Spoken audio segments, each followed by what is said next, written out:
Om Shruti Smriti Purananam Alayam Karunalayam Namami Bhagavatpadam Shankaram Lokashankaram Shankaram Shankaracharyam Keshavam Badarayanam Sutrabhashya Kritau Vande Bhagavantau Punah Punah Ishvaro Gururatmeti Murti Bheda Vibhagine Vyomavadvyaptadehaya Dakshinamurtaye Namaha Gukarastvandhakaro vai Rukarastanivartakaha Andhakara nirodhitvat Gururityabhidhiyate.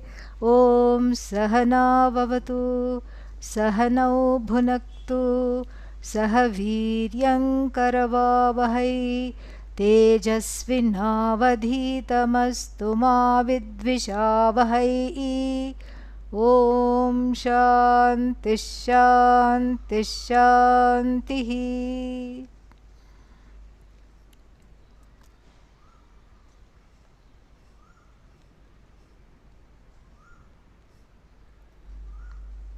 Audasinye tu dhivrittehe. Number 29. Audasinye tu dhivrittehe Shaithilyaduttamo-tamam. Audasinye tu dhivrittehe Shaithilyaduttamo-tamam. Chintanam vasananande Dhyanamuktam chaturvidham. Chintanam vasananande Dhyanamuktam chaturvidham. So, just to connect, he says earlier in the 28th verse, he says, Mandasya, the different forms of graded meditations slash contemplations are given. And what are they? They are, they have already been described as Manda. Manda means what?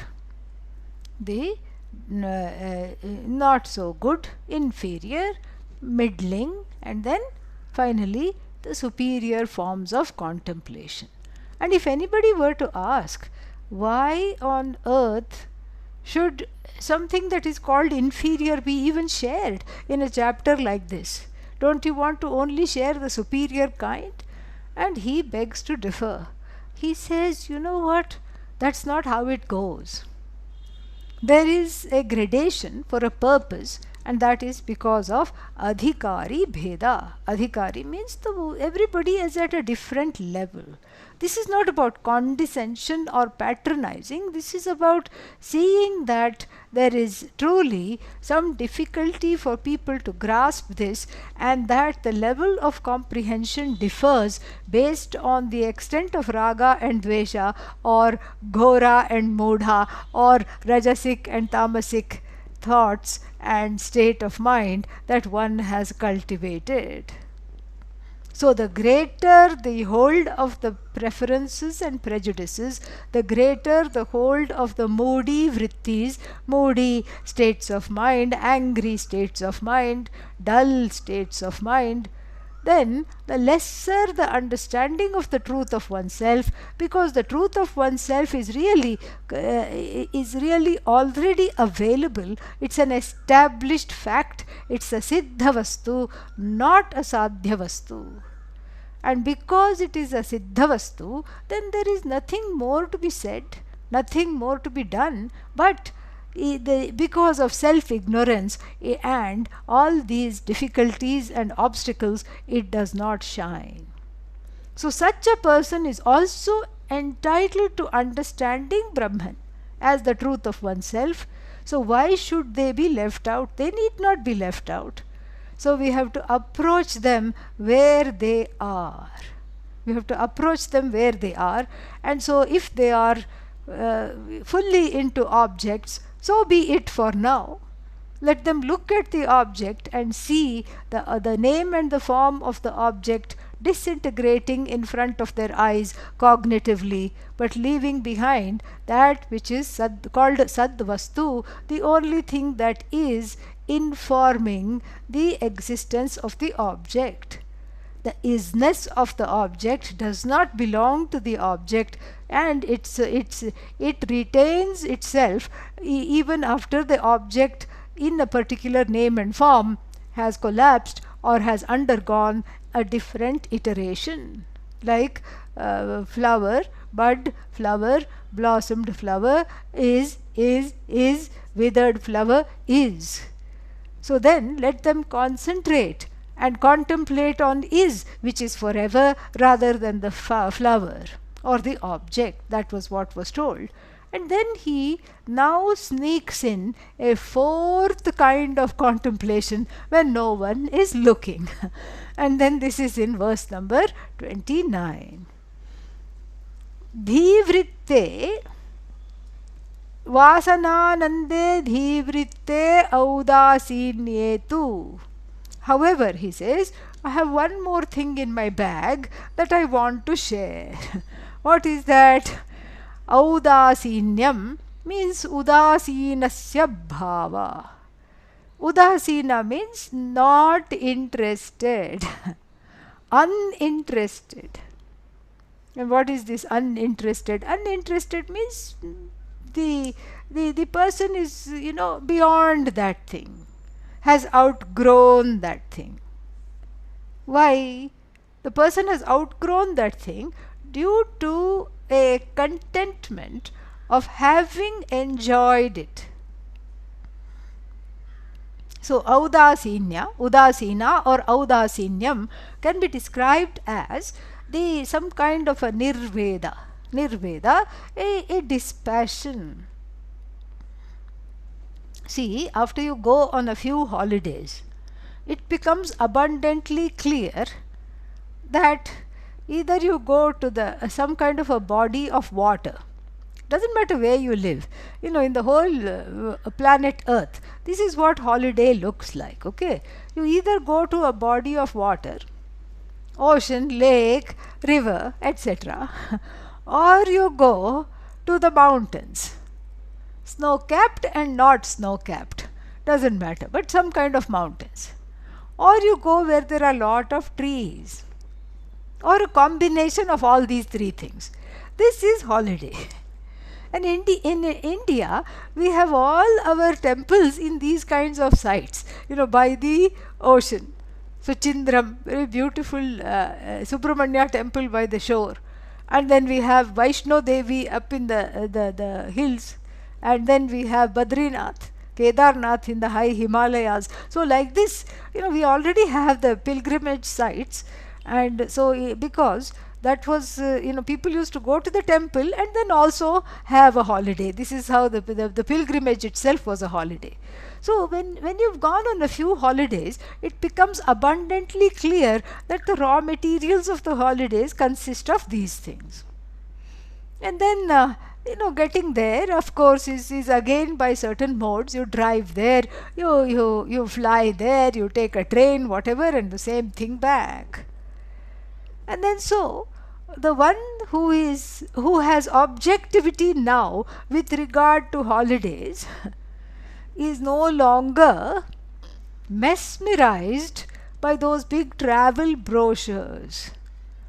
And blue ocean, Mediterranean, and then white sands, and then one nice little table, small table, 2 chairs, and 2 drinks. And then on the chair is, on the table is a big umbrella. On the drinks are also 2 small umbrellas. What for, I don't know, but this is how it is. Okay, and then nobody is sitting in those chairs. Why? It is to activate the subconscious. That is for you and the significant other with whom you are not currently getting along, but go to this place and then everything will be all right. All your fights will stop because you will be lulled by the waves of the ocean, and those little drinks with their own little umbrellas, they will do the trick. So you won't be mesmerized, because why? been there, done that. Aha! This is what the thing is. I have been there, I have done that repeatedly. And then what happened? Nothing happened. That's the point. Your marriage did not receive the makeover that you thought it would, and neither did your children, if they also accompanied you on the occasion. Neither did your children suddenly start listening to you, and and started to spend more time with you. No, none of these things happened. So this is called audasinyam. And one more secret, because in the brochure it's just all empty, not even a footstep in the sand. They just go and sweep it up before this photo op. Okay, op means opportunity. And then, so this big photo op, but when you go there, what is omitted, what is photoshopped for this photo op is is all these buildings together. One person told me they just got this brochure, Cancun or somewhere, and then they went, and then it all looked empty. All the pictures just were empty. Always two kayaks waiting by the river, two chairs, one table, like this it was.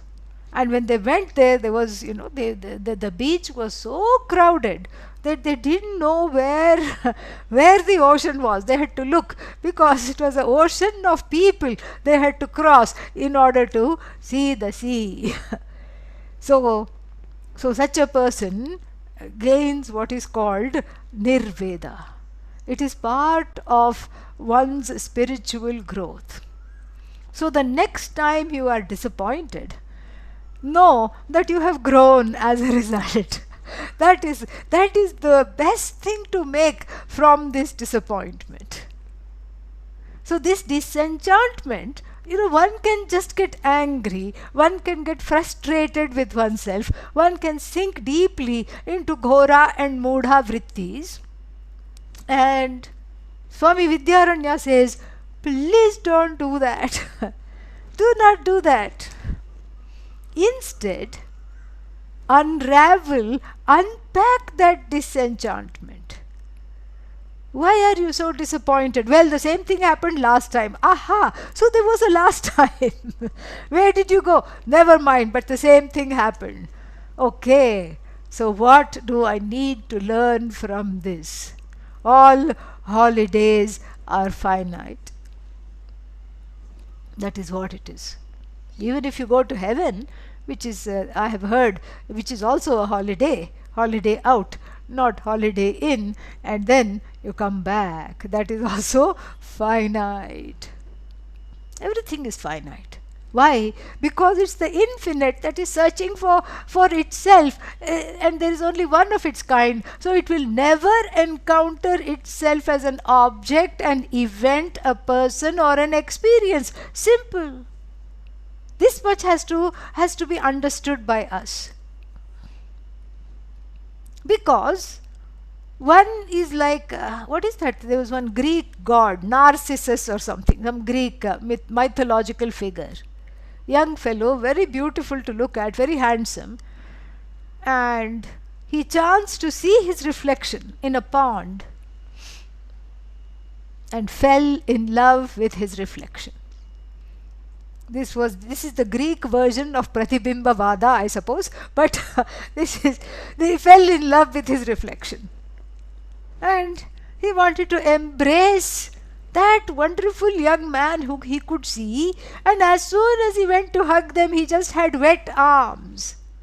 And sad, he just pined himself to death. This is actually the case with the one endowed with Atma Ajnanam, self-ignorance. This is the condition. This is the condition of the human mind.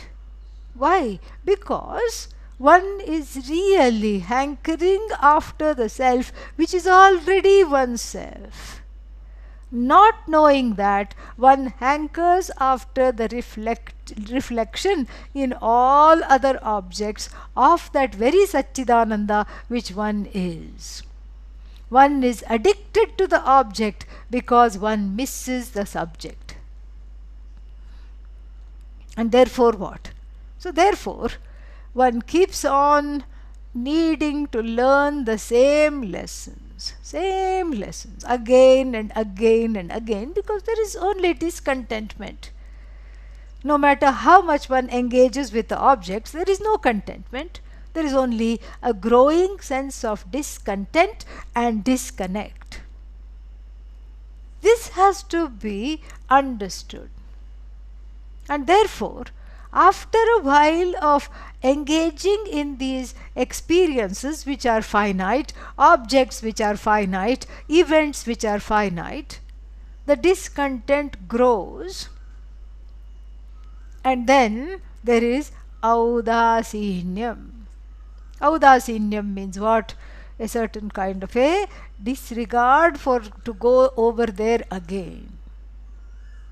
I don't want to go over here.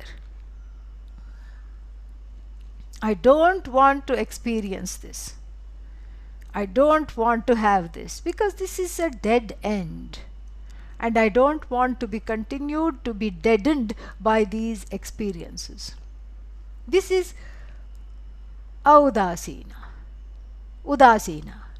And this is one way of understanding this. In the Mundakopanishad, we have a wonderful phrase, a very important mantra, Parikshya lokan karmachitan nirvedam ayat. Nasti akritah kritena.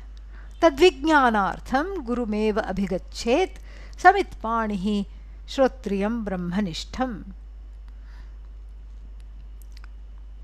Parikshya lokan, having examined the world of objects, events, people, things, situations, etc., then may the person getting ready to study Brahma Vidya, may this person gain dispassion.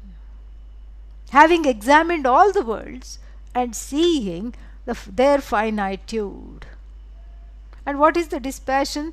How does the dispassion sound? It sounds like this. Nasti akritaha kritena iti. That the uncreated of which I am in search can never ever ever be gained by that which is a product. The uncreated is what I want, and what I am faced by and faced with and surrounded by is what?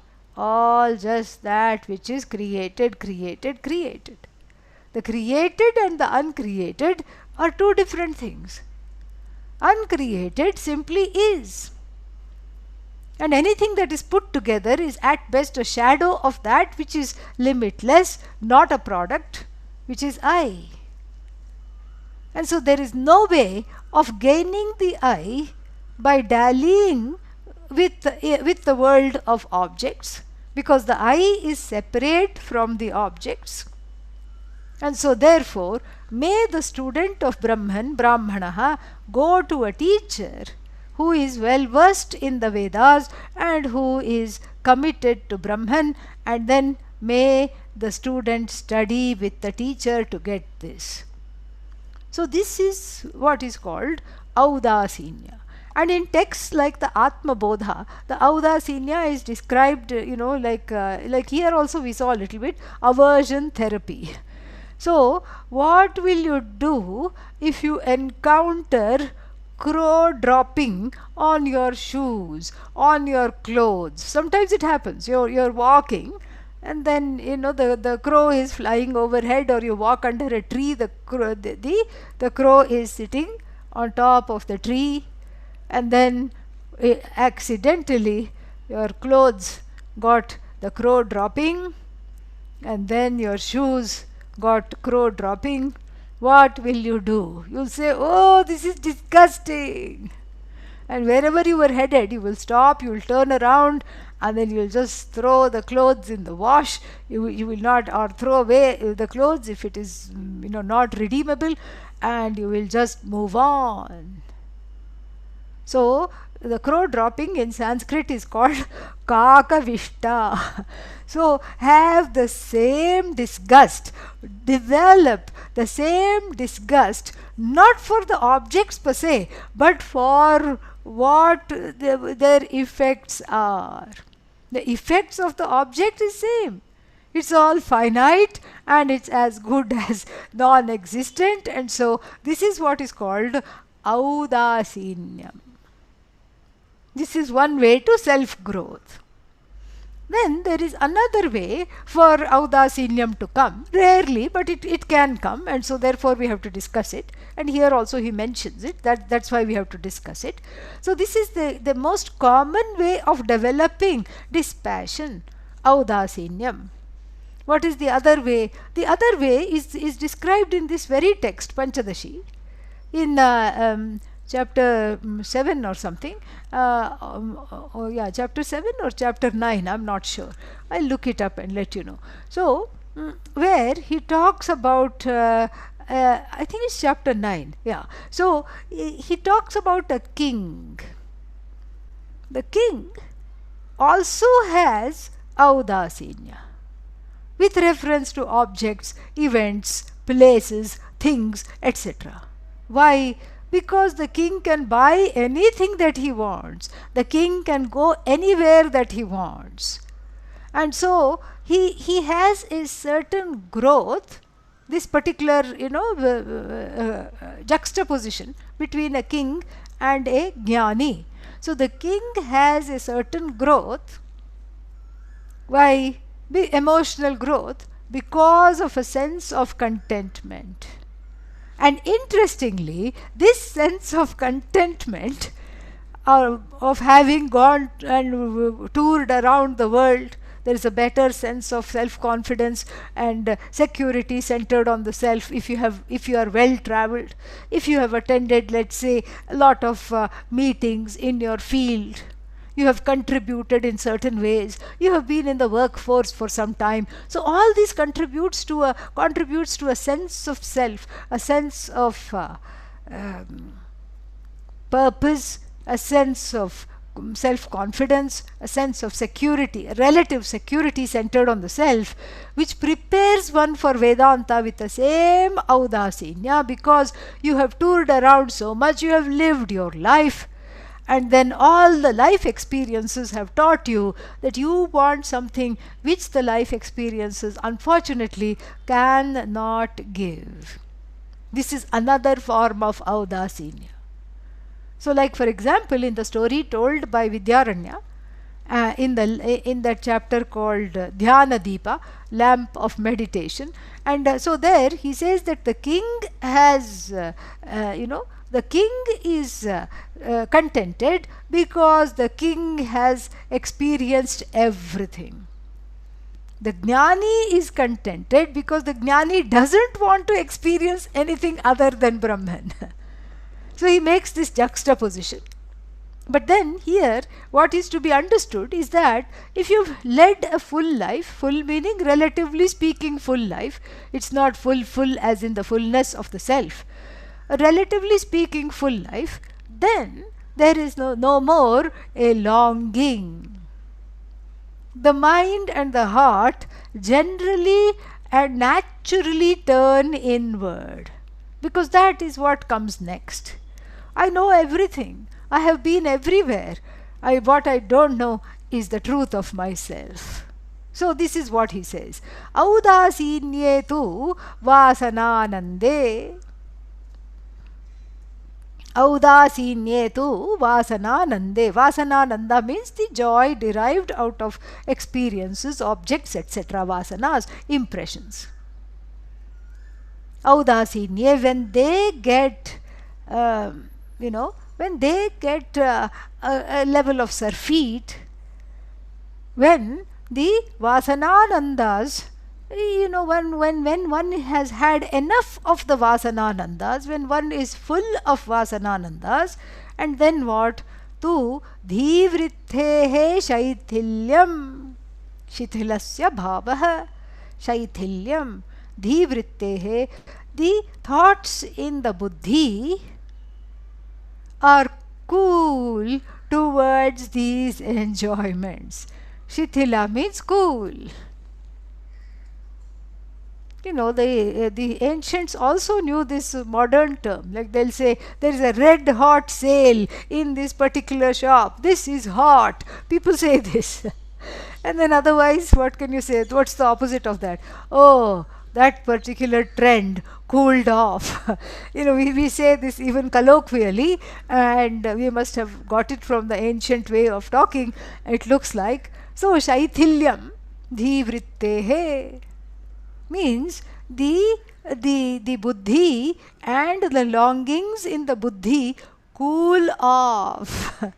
The buddhi is no longer searching for this or that. It has cooled off. Something tempting is shown. It's okay later. No problem. I don't need it now. I am okay. Buddhi has cooled off. And then he says, Uttama Uttamam. This is the best of the best scenarios when that happens. Because when, it's just like this, even in the everyday, no matter how fond you are of cake, you've had chocolate cake, all kinds of ishta cakes, carrot cake, chocolate cake, this cake, that cake, layer cake, everything you've had. And then you are caked out. You don't want to hear the word cake again, not because you dislike it, but you've had more than enough. The appetite, the longing has cooled off with regard to the cake. Forget cake, sometimes it happens with swamis also. There are so many swamis, and everybody's, before the pandemic, this story is from, and pre-pandemic story, everybody, all the swamis go around, they have their tours, they have their discourses and everything. And once I went somewhere, and then I, asked the host who had arranged a satsang, where is this lady? She was, coming every time, very regular, nice person. And then the host looked at me and said, I don't know how to tell you this, but she is swamied out because we have had many swamis come through our town. So you can have surfeit, you can be swamied out, or you can be caked out, ice creamed out, holidayed out. So this is a kind of a surfeit. and so this is a very wonderful sandhi, a cusp to catch hold of. You catch hold of this cusp, and then you are immediately blessed, because that means when the vrittis cool off and they are no longer chasing certain experiences and objects. That means what? That means that there is space to catch hold of one's own tail, meaning pursue Brahman. Oh, Brahman is tail? Yeah, I told you. In the Taittiriya Upanishad, Brahma Puchham Pratishtha. See, I'm not making it up. It is there.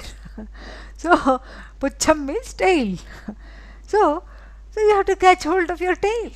Means that is where the longing is. So the longing which is indiscriminately directed outwards for half of the life, let us say, is ready to come back to itself. Ready to come back.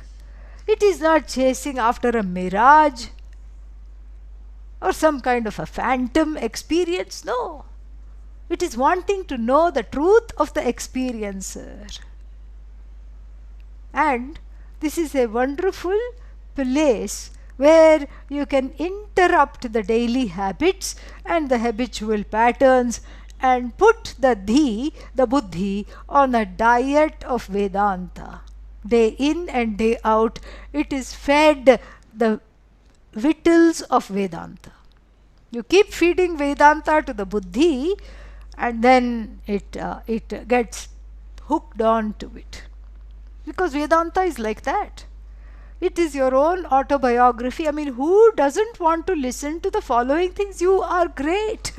You are wonderful. There is nothing wrong with you. You are perfect. What striving? You are already what you seek. Seeker and the sought are one and the same. Everything is okay.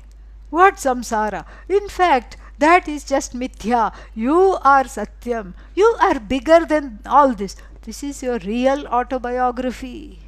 Compared to what? Compared to what you had written on your own. What had you written? First chapter. I don't feel so good. Chapter 2. Why me? Why I alone get this? Why does this happen only to me? Chapter 3. What is chapter 3 of the sad, mad, bad autobiography? Nobody loves me. Chapter 4. How to win friends and influence people. And that chapter is also a flop. Doesn't work. Chapter 5. Conclusion, no. To be continued, because next life, same autobiography. Why me?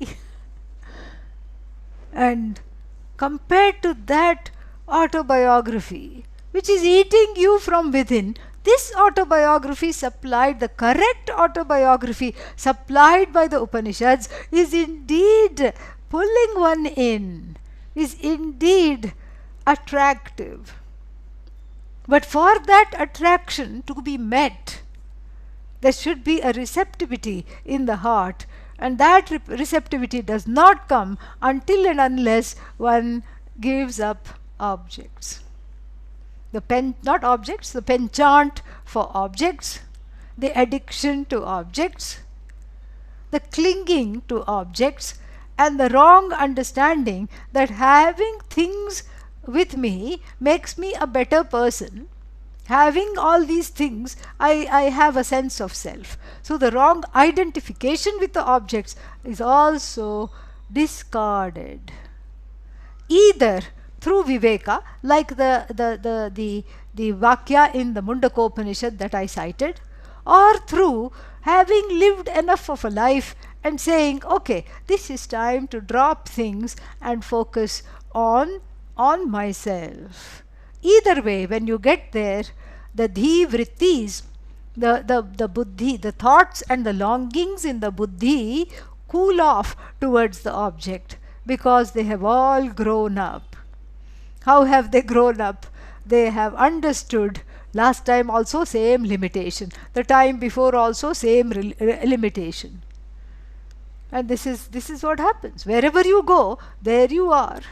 And if nothing, there is always karma, which has the last laugh. That's why marriage number 1, same kind of spouse. Marriage number 2, same kind of spouse. Marriage number 3, same kind of spouse. Why? Because that is what is it. There is a karmic, undercurrent there.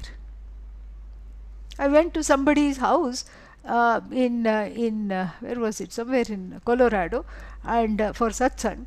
And then they said, we have built a new house, please come and bless the house. So I went there to give a talk. They had invited all these people, and then when I went there, I saw that their house was so far away from everything, somewhere in the boonies. And then there was this small development of few homes and whatnot, and then it was mostly empty. And then they were there. And I said, you both work in the city. How come you live so far away? Isn't it inconvenient to have such a long commute? They said, yes, we are not fond of the commute. We were in fact, we had a house in the city. Then I said, what happened? Why did you come here? They said, we had terrible neighbors. Why? What did they do? Well, they were always doing some project or the other, remodeling. And every evening, every weekend, we would hear the saw, we would hear the drill, we would hear banging and something or the other, the hammer, the drill, the chainsaw, all these things are all the time. We got sick of it. We want to be, we want some shanti. So then we got the furthest place possible, and we were the first people to break ground and build this house. So I said, has it helped moving, and do you have the shanti you seek? And they both made a face and looked at each other at the same time. I said, what happened? Well, as luck would have it, the only other person who bought a plot is right next to us. There were so many plots available, but they wanted it right next to us because they would feel safe, because there's already one house there. And so now they are constructing their house. Every morning, the droning of the drill. Every afternoon, the hammer and all these things. Construction noises. You see? Been there, done that, been there, done that. Karma has a laugh. Karma is Bhagavan, you know. Lord Chitragupta. And so Chitragupta Lord has the last laugh. And so if this is the situation, that wherever I go, I am stymied by the limitations of my upadhi, body, mind, sense complex, and then by the limitations of karma, the only place where where karma also gives up is in the pursuit of Atma Jnanam. Karma says, okay, you win.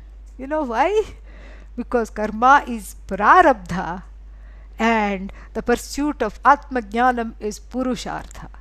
Karma is prarabdha, meaning it is from whatever you have done in the past. It is already there for you. It is a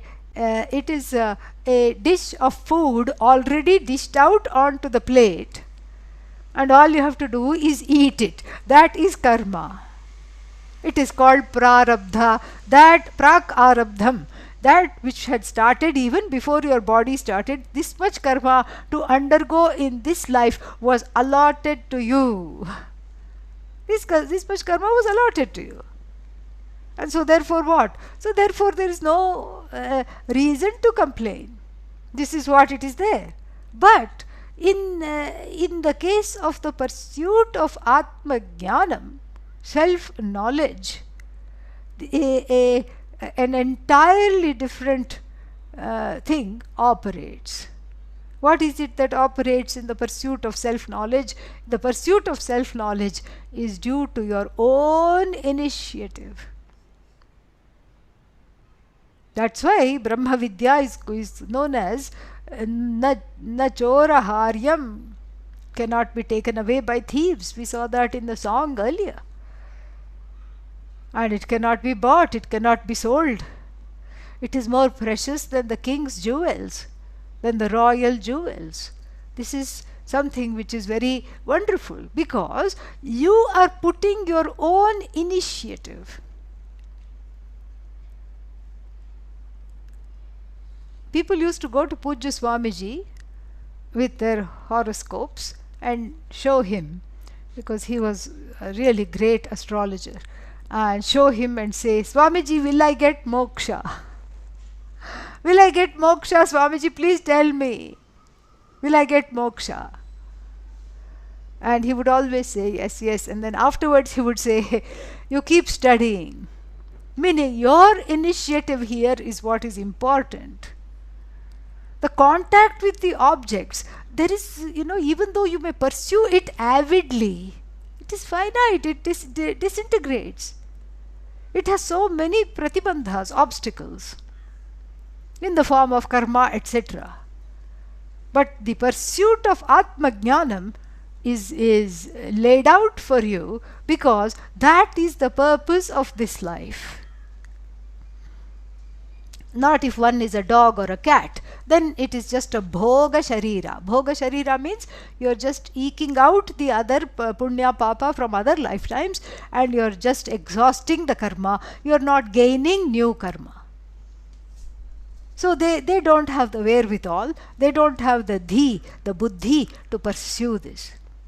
Here, your own intentionality has to come, and that intentionality will come either when you have done enough self-enquiry to gain some kind of vairagya from the grip of the objects, or you've had enough of the objects in the sense that you are a relatively fulfilled person, and so you can now go in for absolute fulfillment by the pursuit of yourself as absolute. Either way, This is what he describes as the fourth kind of, we have to put here, quote unquote contemplation. He calls Brahma Vidya itself a contemplation. Chintanam, enquiry. And this self-enquiry in the form of the pursuit of Brahma Vidya is the most dhyanam uktam chaturvidham. It's the most exalted, uttamottamam. Why? Because all the vrittis are shanta. The vrittis are in place. They are not hankering after objects. They've had enough. And then this becomes the cusp to quickly catch hold of Atma Jnanam, because the receptivity has been attained. One is finally receptive to Atma Jnanam, and then Chintanam, Dhyanam, Uktam, Chaturvidham. So now he says, now I have told you 4 kinds of contemplations. The fourth contemplation is the pursuit of knowledge.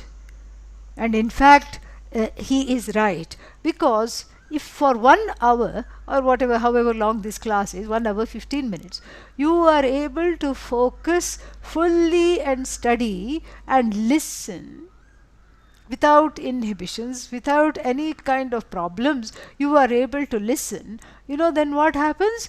Then that means you have been meditating for this amount of time. Really. This is a contemplation, Brahma Chintanam. This is called Brahma Chintanam. So, this is a hour and 15 long meditation. And there are 3 classes per day. So, it is, it is 3+ hours of contemplation. Plus, there is a separate meditation session in the retreat. So, that itself is another, half an hour spent in contemplation.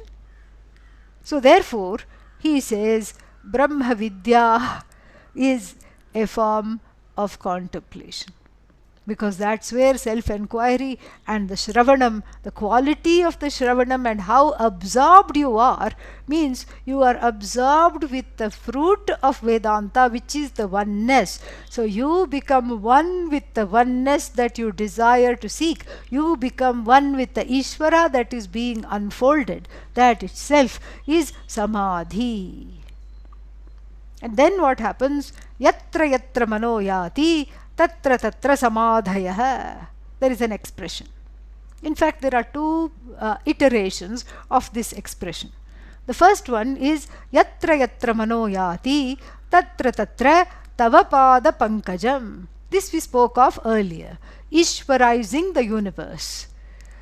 Wherever the mind goes, there you are, oh, lotus feet of the Lord. There you are. There I find the lotus feet of my Lord. Wherever the mind goes, wherever the mind alights, that is where the lotus feet of the Lord are.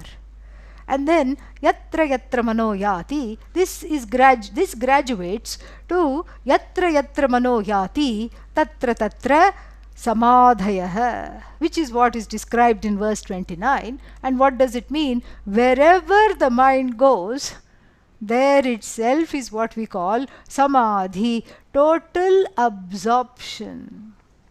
Total absorption. There is nothing other than you, and that is all that there is. And wherever the mind goes, that is what obtains, is you. That absorption alone obtains. Nothing else other than you is there. So wherever the mind goes, you land on yourself. You are the airport, you are the pilot, you are the one taking off, you are all the other passengers, and you are the destination, you are everything. So if wherever the mind takes off and lands, that is where you are. You encounter yourself as Satchidananda. So this, he says, Dhyanam Uktam Uttamottamam, the best kind of contemplations. And then 30th verse, Na dhyanam jnana yogabhyam brahma vidyaiva sa khalu. Na dhyanam jnana yogabhyam brahma vidyaiva sa khalu. ध्यानेनैकाग्र्यमापन्ने चित्ते विद्या स्थिरी भवेत्. ज्ञानं ध्यानेनैकाग्र्यमापन्ने चित्ते विद्या स्थिरी भवेत्. न ध्यानम. So first he says, I have given you 4 kinds of contemplations, and then after that he contradicts himself as though. What does he say? Na dhyanam. This is not merely contemplations. This is not just contemplation. What is there? Because these contemplations are filled with jnanam. Jnanam means what? Knowledge of the self. Because these are all Vedantic meditations. So naturally they will have in the instructions, as we saw in the class yesterday, that they'll have instructions on self-knowledge. They are filled with jnanam, and then yoga, jnana yogabhyam. So they come along with third case, dual, jnana yogabhyam. So they come along with jnanam, knowledge, and then yoga. What is yoga? Yoga is a conducive way of life in order to receive the knowledge, in order to grow into emotional maturity and receptivity. We saw karma yoga. So he says we just call them contemplations, all right, but really speaking, they are a mixture of jnanam, the vision of Vedanta, and then what? Yoga, karma yoga, etc. A committed and a conducive lifestyle with the help of which the knowledge can be easily assimilated. That is what this is, what we have been talking about. So therefore, since it is accompanied by knowledge and a conducive lifestyle, it is nothing other than Brahma Vidya. Brahma Vidya eva sa khalu.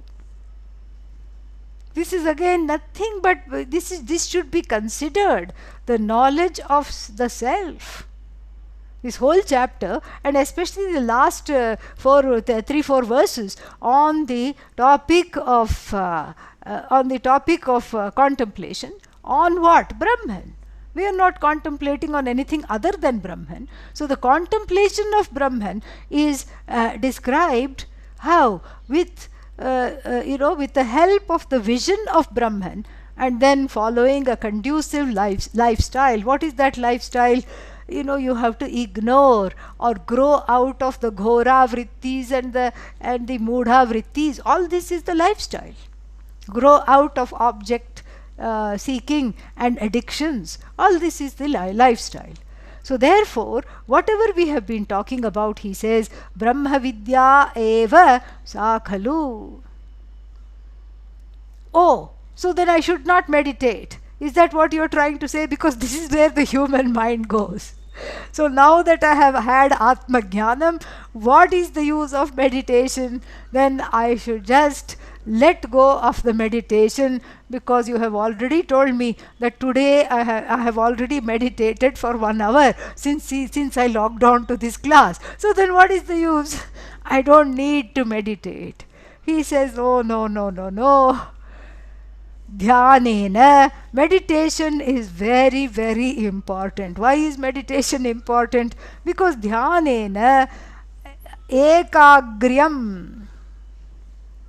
Ekagryam means one-pointedness. Single pointedness of the mind is called ekagryam. Ekagrata tasya bhavah ekagryam. Dhyanena ekagryam apanne, gaining this single pointedness through meditation, chitte vidya, in the heart, the knowledge, sthiri bhavet, becomes steady. The knowledge of Brahman stays in the heart. Oh, so right now it doesn't say stay? Not quite. Because what happens, during the class everything is crystal clear. After the class, somebody in the family asks, what is it that you are studying? What is it that you are learning? And then somehow there is vagueness. Somehow one is not able to reproduce fully.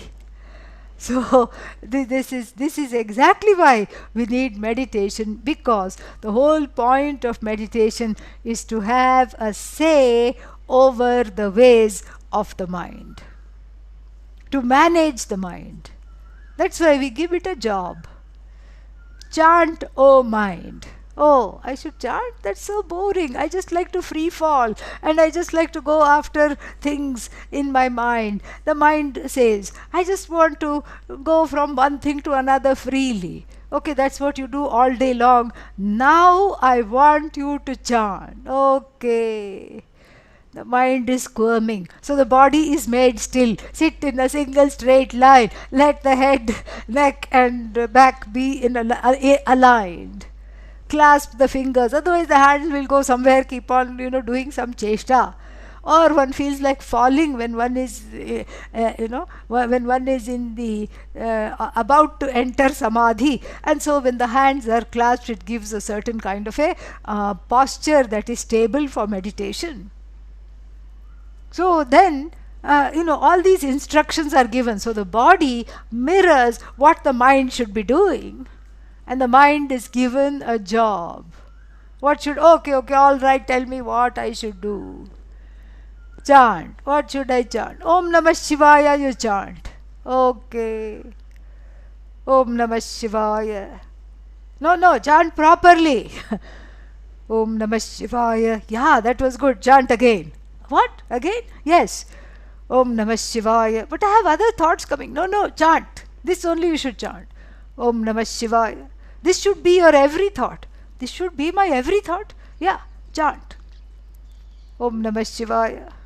That is the first thought. Oh, good. We are making some progress. Om Namah Shivaya. That is the second thought. Om Namah Shivaya. That is the third thought. What is the fourth thought? Is anything happening? How long have I been meditating? Am I in samadhi? This is the fourth, fifth and sixth thoughts. Then the mind is told, no, bring it back to the chant. All right. Om Namah Shivaya. Om Namah Shivaya. Om Namah Shivaya. Then how much time has elapsed? Oh, no, don't go there. Bring it back. Om Namah Shivaya. Om Namah Shivaya. OMG. Is this meditation ever going to end? Om Namah Shivaya. You see, this is how the meditation proceeds. Even for 1 minute, I tell you, you just put your timer for 1 minute and then do this Om Namah Shivaya. See how many times, even in 60 seconds, the mind is just ready to run away from you. You means the one that is the buddhi that is telling the mind to sit. The ahankara that is involved in Brahma Vidya and telling it to say, sit, stay. And so you can imagine during the, let's say you meditate for half an hour. During the 23.5 hours, okay, you take out some hours for sleep and other, things that one has to do. So even during the 13 hours, let us say, you take away 10 hours. 13 hours of the day, you can think of all the ways the mind leapfrogs from one thing to another thing, to the third thing, to the fourth thing, on and on and on and on and on. This is what is called the mechanical mind. The mechanical mind is first caught and put on a diet of Om Namah Shivaya or any other mantra, and then it is taught to stay. Sthiri bhava, stay. Then only you can, gain this knowledge. The knowledge sits in the heart and demands a cup of tea because it is here for a while. It's not just a fleeting visit. And so that is why dhyanena aikagryam apanne te vidya sthiri bhavet. See how beautiful the four kinds of contemplations. The last one, a natural outgrowth of a person who has had some kind of a surfeit of enjoyment, and or a person who has grown up emotionally and is turned towards Brahma Vidya, and the mind is quiet. So and then the person, that person who contemplates on the truth of oneself is really studying Vedanta. This was told. And then the if Vedanta is just the highest form of meditation, Vedanta pursuit, then what about meditation itself? No, no, no. The meditation is an auxiliary means to quieten the mind, to make it steady, so that the knowledge of Brahman stays. This is, this is what is being talked about. And then, what else? Yeah. So then, next one. Vidyayam Satchidananda Akhandaikarasatmatam. Vidyayam Satchidananda Akhandaikarasatmatam. Prapya bhantina bhedena bhedo bhedakopadhivarjanat. Prapya bhantina bhedena bhedakopadhivarjanat. So Vidyayam Satchidananda. So what happens? Satchidananda, which is Sat, Chit and Ananda, which is the essence of the Vidya, which is gained through the pursuit of the Vidya. What is Satchidananda? The truth of oneself as unbridled joy, limitless, and the truth of oneself as the only source of existence and sentience. This knowledge shines as whole, as akhanda, ekatma rasa. And so, meaning, it shines as the truth of oneself. It is the only thing which is full of essence. All other objects are essenceless. And then if you love those objects, that love is for this Satchidananda alone, not for the name and form called the object. And then this is akhanda, means unbroken.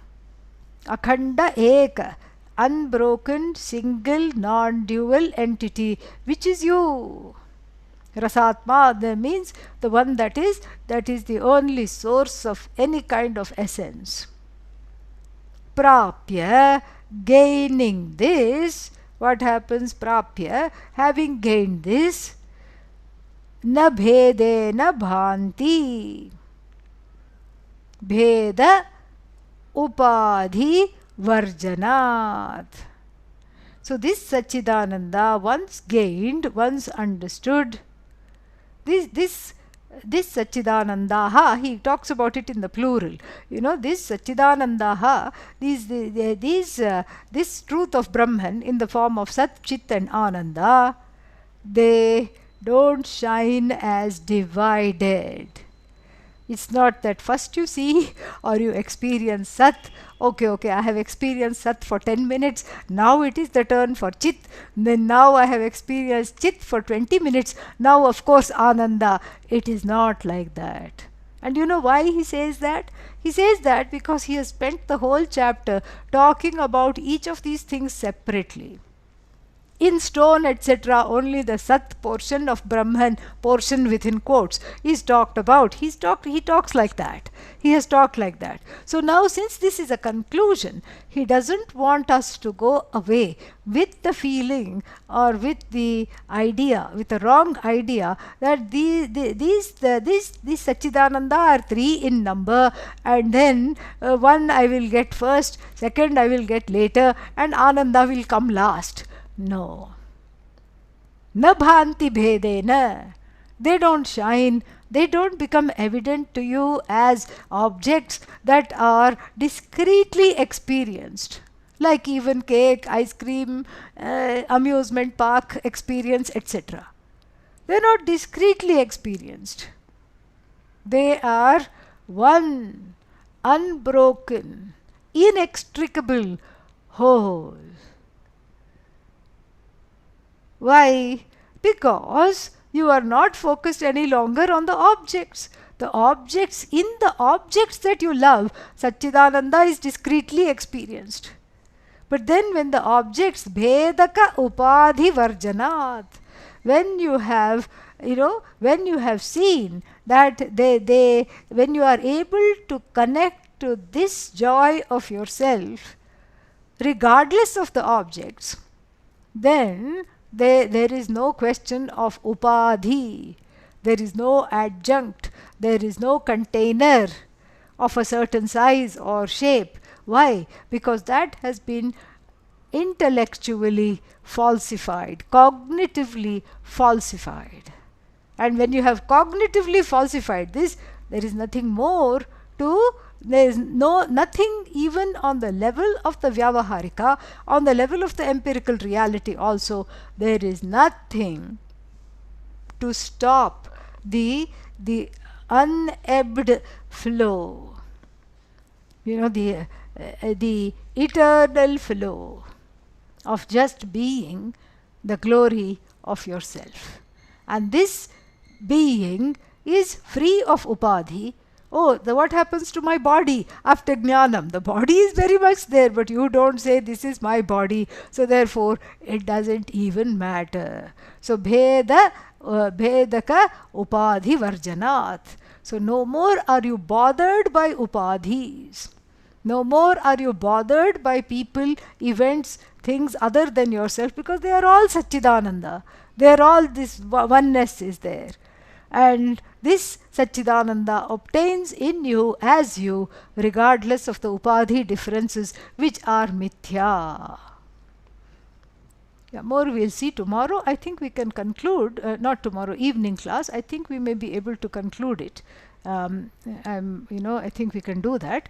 So Monday you can have your life back on Monday. This is I think the first time I'm finishing something early. Okay, so that is what we'll do. And then I'll say the closing prayer, and I'll leave some time for any questions that there might be. Om Purnamadah Purnamidam Purnat Purnamudachyate Purnasya Purnamadaya Purnamevavashishyate. Om Shanti Shanti Shantihi. Harihi Om Shri Gurubhyo Namaha. Harihi Om.